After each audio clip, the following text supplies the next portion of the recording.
مدینے کی آب و ہوا یہ شفا والی ہوا بن گئی. تو یہ مدینے کے اسی لیے حضور علیہ الصلوۃ والسلام نے سرزمین مدینہ کے متعلق فرمایا. حضور علیہ السلام نے دعا کی کہ اللہ تیرے خلیل حضرت ابراہیم علیہ السلام نے خانہ کعبہ کو حرم قرار دیا تھا. اے اللہ میں تیرا حبیب ہو کر میں مدینے کو حرم قرار دے رہا ہوں. جس طرح کعبے کے اندر تو برکات نازل فرماتا ہے، رحمتیں نازل فرماتا ہے، اسی طرح مدینہ طیبہ میں آنے والوں پر بھی رحمتیں برکتیں نازل فرما. اسی وجہ سے آپ کہتے ہیں نا کہ اب ہم حرمین طیبین جا رہے ہیں. حرمین یہ تسنیہ کا صیغہ ہے، اس کا حرمین دو حرموں کو کہتے ہیں. ایک حرم تو وہ ہے جہاں پر بیت اللہ شریف ہے، اور ایک حرم وہ ہے جس میں میرے مصطفیٰ کے قدم لگے ہیں.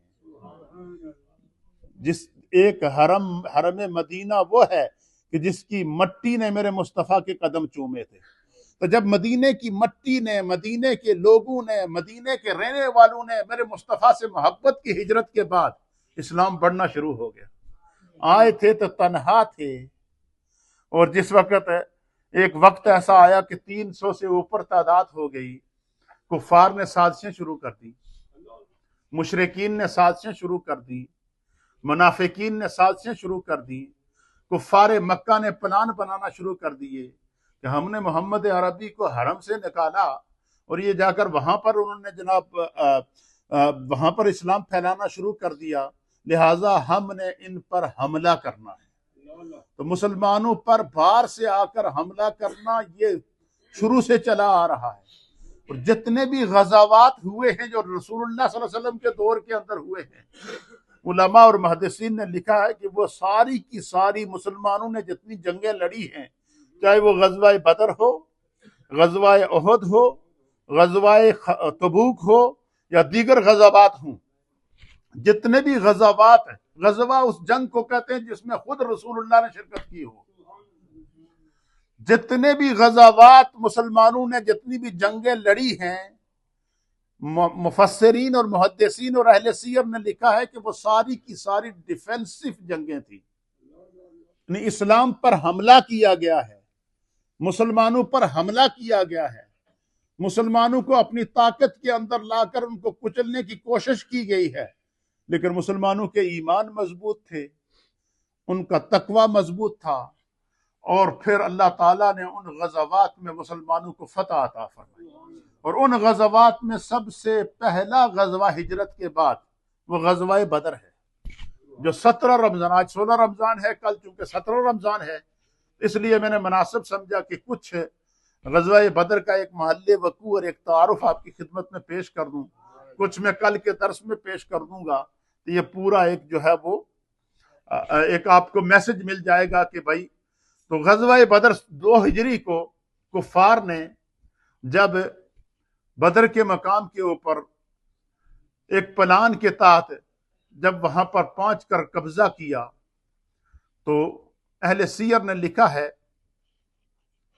کہ اس وقت کفار کی تعداد 1000 سے زائد تھی، اور مسلمانوں کے پاس صرف 313 مسلمان ہوئے تھے اس وقت تک. ان کے پاس ہزاروں کی تعداد میں اسلحہ موجود تھا، گھوڑے موجود تھے، تلواریں موجود تھی، تیر موجود تھے، پورے ساز و سامان کے ساتھ وہ ہزاروں کی تعداد میں لیس ہو کر آئے تھے، اور اس نظریے سے آئے تھے کہ یہ جو یہاں سے ہم نے مکہ سے ان کو نکالا ہے، اور ہم جا کر مدینہ سے بھی ان کو نکالیں گے. تو میرے مصطفیٰ کریم صحابہ اکرام کو لے کر جب بدر کے مقام کی طرف روانہ ہوئے تو کفار پہلے سے وہاں پہنچ چکے تھے.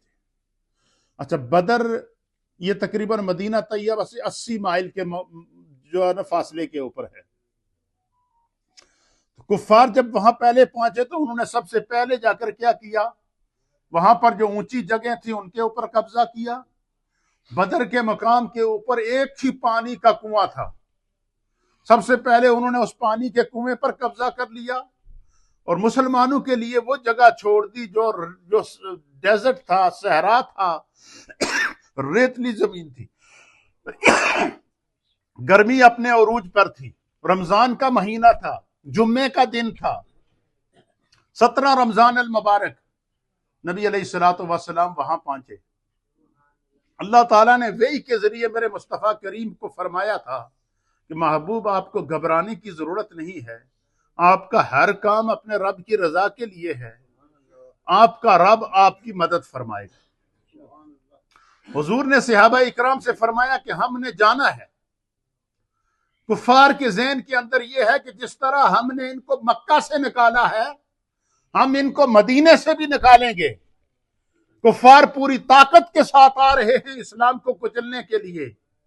حضور علیہ الصلوۃ والسلام جب وہاں پہنچے تو بدر، جو لوگ جنہوں نے بدر کا میدان دیکھا ہے، وہاں پر آج کل ایک سفید گنبد والی خوبصورت مسجد بنی ہوئی ہے، مسجد عریش کے نام سے. یہ وہ مقام ہے جہاں پر رسول اللہ صلی اللہ تعالی علیہ وآلہ وسلم کا خیمہ لگا تھا. حضور علیہ السلام عریش، اس خیمے کا نام ہی عریش تھا. نبی علیہ الصلوۃ والسلام نے صحابہ اکرام کی صف بندی کی. آپ حضور علیہ الصلوۃ والسلام نے صحابہ سے فرمایا کہ اللہ ہماری مدد کرے گا اور آپ لوگ تیار ہو جائیں. اور پھر قرآن کریم اس منظر کو، سورہ 4 سپارہ ہے، آل عمران ہے، اللہ تعالیٰ 4 سپارے سورہ آل عمران کی آیت نمبر ہے 123. کتنے نمبر آیت ہے؟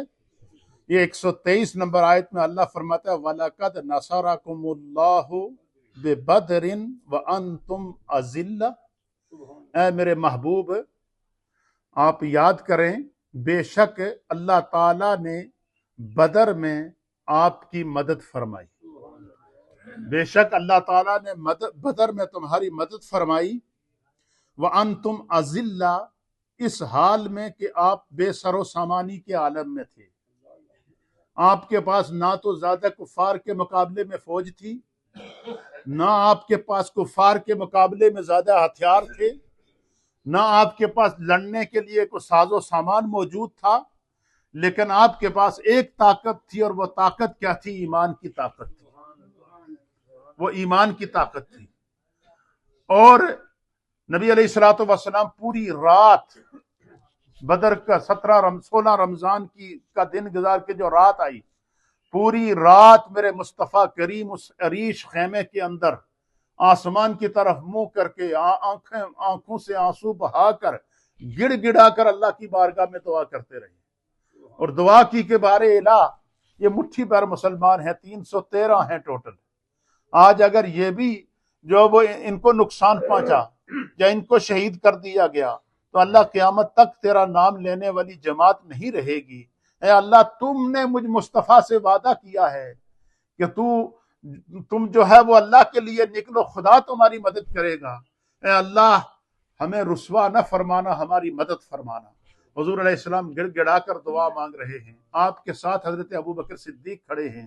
حضرت ابوبکر صدیق کہتے ہیں کہ بدر کے مقام پر اس رات کو جس عاجزی اور انکساری کے ساتھ اپنے رب کی بارگاہ میں میرے مصطفیٰ نے اپنے دامن کو پھیلا کر اور اپنے ہاتھوں کو پھیلا کر اپنے رب کی بارگاہ میں دعا کی، تو اس کی کیفیت یہ تھی کہ حضور علیہ الصلوۃ والسلام کی چادر مبارک آپ کے کندھے سے نیچے گر گئی. حضور علیہ السلام کی آنکھوں سے آنسو چل رہے ہیں. حضرت ابوبکر صدیق کہتے ہیں کہ سرکار کی اس کیفیت کو دیکھ کر تو مجھ پر ایک عجیب کیفیت گزری.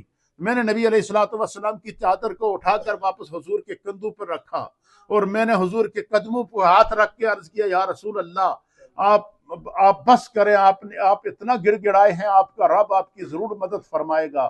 کہتے ہیں کہ کچھ تھوڑی دیر گزری تو اللہ کے حبیب علیہ الصلوۃ والسلام کا وہ چہرہ جو آنسوؤں سے تر تھا، وہ داڑھی جو آنسوؤں سے تر تھی، وہ لمحہ جب حضور پوری رات گڑ گڑا کر اپنے رب کی بارگاہ میں کبھی سجدے کی حالت میں دعا کر رہے ہیں، کبھی قیام کی حالت میں دعا کر رہے ہیں، کبھی رکوع کی حالت میں دعا کر رہے ہیں، کبھی سجدے کی حالت میں دعا کر رہے ہیں، تو کچھ دیر کے بعد اللہ کی طرف سے خوشخبری آ گئی.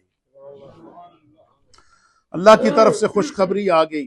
اور قرآن کریم نے سورۃ آل عمران کے اندر اس کی آیت نمبر 123 کے اندر، آیت نمبر 124 کے اندر اور آیت نمبر 125 کے اندر اس مدد کا اعلان کر دیا.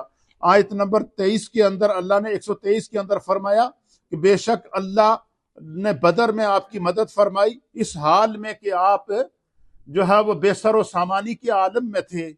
فرمایا کہ اتنی مدد ملنے کے باوجود، اللہ کا اتنا کرم ہونے کے باوجود، فاتقوا اللہ، ہر لمحہ رب سے ڈرتے رہا کرو، ہر لمحہ رب سے ڈرتے رہا کرو۔ اس میں ہمارے لیے پیغام کیا کہ ہمیں کوئی تھوڑی سی کوئی فتح مل جائے، یا تھوڑی سی ہمیں کوئی جو ہے وہ کوئی اقتدار یا اختیار یا کچھ مال و دولت ہاتھ میں آ جائے تو ہم دنیا کی ہر چیز کو بھول بیٹھتے ہیں۔ فرمایا کہ جتنی خدا کا بندے پر کرم ہو اتنی اس کے اندر عاجزی آنی چاہیے۔ فرمایا کہ فاتقوا اللہ لعلکم تشکرون، فرمایا اللہ سے ڈرتے رہا کرو تاکہ تم شکر گزار بن جاؤ یا شکر ادا کرتے رہو۔ تو ہر لمحہ جب یہ مدد پہنچی، پھر اللہ تعالیٰ اگلی آیت میں فرماتا ہے کہ فرمایا کہ پھر کیا ہوا، اذ تقولوا للمؤمنین الن یکفیکم ان یمدکم ربکم بثلاثۃ آلاف من الملائکۃ منزلین، اللہ اکبر، منزلین۔ فرمایا کہ پھر اللہ تعالیٰ کی طرف سے مدد آئی اور اللہ تعالیٰ نے 3000 فرشتوں کے نزول کی خوشخبری عطا فرمائی۔ وہ پھر پہلی مدد کیا اللہ نے فرمایا وَلَقَدْ نَصَرَكُمُ اللَّهُ بِبَدْرٍ، اللہ کی طرف سے آپ کو مدد آئی۔ مدد مختلف صورتوں میں آئی۔ پہلی مدد یہ کہ کفار نے جب بدر کے مقام پر پہنچے تو پہنچنے کے بعد ان کفار نے یہ کیا کہ انہوں نے جو ہے وہ اونچی جگہیں قبضے میں کر لی، سخت زمین قبضے میں کر لی، پانی قبضے میں کر لیا۔ سب سے پہلی مدد کیا پہنچی؟ اللہ تعالیٰ نے اسی رات بارش نازل فرمائی۔ جب بارش نازل فرمائی تو جب سرکار دو عالم صلی اللہ علیہ وسلم اور صحابہ اکرام کا بدر کے مقام پر جو خیمے تھے اور جو انہوں نے جنگ کے لیے صف بندی کی ہوئی تھی، وہ ریتلی زمین تھی۔ اس ریتلی زمین پر جب بارش پڑی تو وہ زمین سخت ہو گئی، اور اسی دوران حضور علیہ الصلوۃ والسلام نے صحابہ اکرام کو حکم دیا کہ پانی کے کنویں پر تو انہوں نے قبضہ کر دیا ہے، خدا نے آسمان سے تمہارے لیے رحمت کا پانی بھیج دیا، لہٰذا فوراً اٹھو اور اس میدان کے اندر ایک تالاب بناؤ۔ وہ تالاب آج بھی وہاں موجود ہے۔ صحابہ اکرام نے اس تالاب کو بنایا اور اتنی بارش ہوئی کہ وہ تالاب پانی سے بھر گیا، اور وہ ریتلی زمین جہاں پر کھڑا ہونا چلنا منع تھا وہ اس طرح ہو گئی جس طرح کہ اس کے اوپر کسی نے جو وہ سیمنٹ کا فرش ڈالا ہوا، اس طرح سخت ہو گئی۔ اور دوسری طرف کفار نے جو بڑی بڑی جگہ پہاڑیاں اور ٹیلے لیے تھے ان کی طرف کیچڑ ہو گیا، اتنا کیچڑ ہو گیا، آندھی چلی، اور جو مسلمان جب آندھی چلی، تیز ہوائیں چلی، اللہ کی قدرت دیکھیے، خدا کی مدد کیسے پہنچی، بدر کے مقام کے اوپر اللہ کی مدد کیسے پہنچی کہ جب آندھی چلی تو پھر کیا ہوا؟ فرمایا کہ جب آندھی چلی تو پھر وہ جو مسلمان جو ریتلی زمین کے اوپر تھے نا، وہاں سے جو ریت اڑی تو وہ کفار کی پہاڑیوں کی طرف گئی نا، جن کے اوپر کفار بیٹھے ہوئے تھے، تو ان کی آنکھوں کے اندر وہ ریت پڑ گئی، ان کے دماغوں تک اس کا اثر پہنچ گیا ہے، اور جب ان کے دماغوں تک اس کا اثر پہنچا اور وہ بے چین ہو گئے، اور ادھر اللہ تعالیٰ فرماتا ہے کہ میں نے مسلمانوں کے اوپر سکینہ، سکون نازل کر دیا، رحمت نازل کر دی۔ اور نبی علیہ الصلوۃ والسلام نے فرمایا کہ اللہ کی پہلی مدد پہنچ چکی ہے بارش کی صورت میں، پانی بھی جمع کر لو۔ اور حضور فرماتے ہیں کہ وہاں پر اس رات کو صحابہ اکرام کے اوپر اللہ نے ایسا سکون طاری کیا کہ پوری رات ہر صحابی رسول پورے سکون سے اس نے نیند پوری کی ہے۔